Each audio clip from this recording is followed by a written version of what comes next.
สบายดีนะมื้อนี้จะมารีวิวปืนลมเนาะจะมารีวิวปืนลมเคส2ให้เบิ่งเด้อ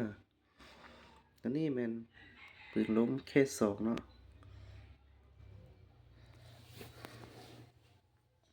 เดี๋ยวมีรีวิวหม้อนะให้เบิ่ง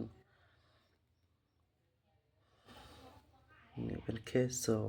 2มือหนึ่งแล้วมาไม้เจ้าโรงงานเลยตัวนี้นะนี่ไม้เคส2นี่เคส2กล้องตัวนี้เป็นกล้องนะ Discovery นะตัวนี้นี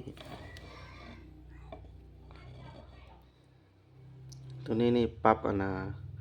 ไปทั้งซ้ายทั้งขวานะว่าปรับให้มันไปทั้งซ้ายกับปรับมาตรารวมลูกศรนี่ถ้ามันอยู่ทั้งขวาแล้วปรับเอามาทั้งซ้ายก็ปรับปีนทิศกับลูกศรนี่แม่เบื้องซ้ายเบื้องขวาน่ะนี่นะตัวนี้นะลายตัวน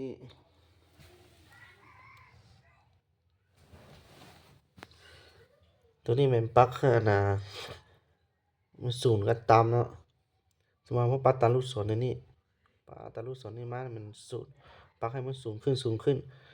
ถ้าว่าเขาปรับปีนทิศกับลูกศรมาทางนี้นะปีนทิศกับลูกศรตัวนี้แม่นปรับให้มันต่ำลง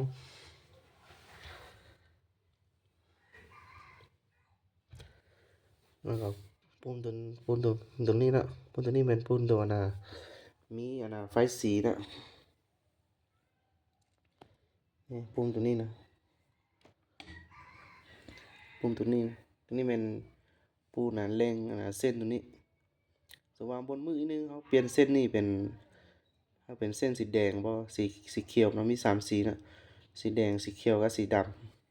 ำปกติเป็นสีดำแล้วก็มีสีแดงสีเขียว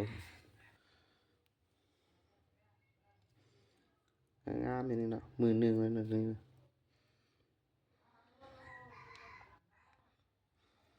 ฐานตัวนี้เป็นฐานอะลูเนาะ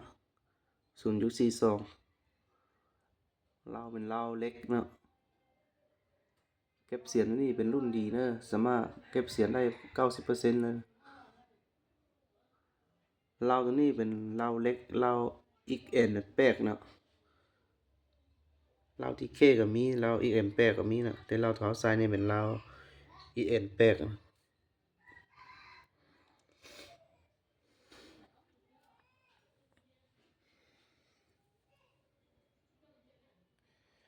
เคส2ตัวนี้มันอย่ากินลมไหลนิดนึงแต่ว่าเว้าเรื่องแห้งนี่มันแห้งกว่า MC กับTactical เนาะถ้าว่าเว้าเรื่องความแห้งนี่ผู้ใดมักเรื่องความแห้งนี่เคส2ตัวนี้ได้ที่1เลยระหว่างเคส2 MC กับTactical เนาะ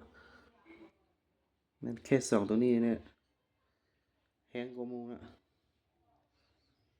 แต่มันอยากกินลมไหลนิดนึงผู้ใดมักเลื่อนแห้งนี่จักได้เลยเคส2ตัวนี้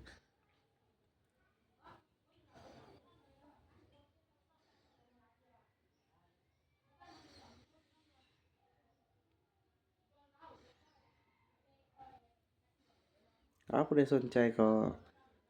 สอบถามได้เนาะเขื่อนยังมีพร้อมซ่อมให้นะ